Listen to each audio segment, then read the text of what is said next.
যতই কাছের মানুষ হোক, কারোর কাছে মূল্যহীন হওয়ার আগেই সেখান থেকে নিজেকে সরিয়ে ফেলাই বুদ্ধিমানের কাজ। মানুষ তার জীবনের ভুলগুলো তখনই বুঝতে পারে যখন তার জীবনে সেই ভুলগুলোর কারণে অনেক বড় ক্ষতি হয়ে যায়।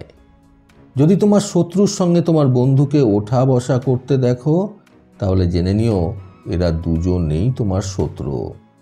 যে কোনো সম্পর্কে তৃতীয় ব্যক্তি ঢুকলে সেই সম্পর্ক আর আগের মতো থাকে না।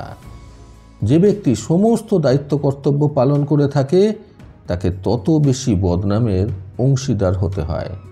এই দুনিয়ায় অর্থের গরমে সম্পর্কের তাপমাত্রা ওঠানামা করে। স্বামীরা যদি দায়িত্বশীল না হয় তাহলে মেয়েদের অর্ধেক জীবন শেষের পথে চলে যায়।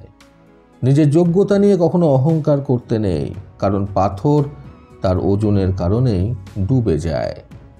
যাকে তোমার জন্য তৈরি করা হয়নি সে তোমাকে ছেড়ে যাবেই, আর যে তোমার জন্য এই পৃথিবীতে এসেছে সে যে করেই হোক তোমার কাছে আসবেই। বাস্তব হচ্ছে, আপনি যার জন্য কাঁদবেন সে আপনার গল্প অন্যকে বলে হাসবে। কিছু মানুষকে গুরুত্ব দিলেও দোষ, আবার না দিলেও মহা দোষ।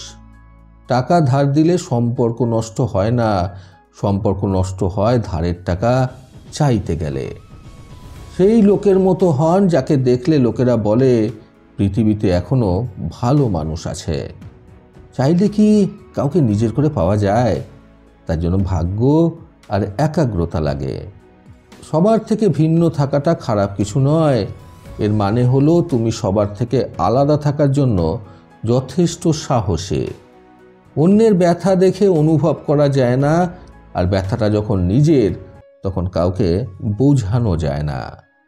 শারীরিক সুস্থতার মতো মানসিক সুস্থতার প্রতি নজর রাখাটাও প্রত্যেকটি মানুষের দায়িত্বের মধ্যে পড়ে।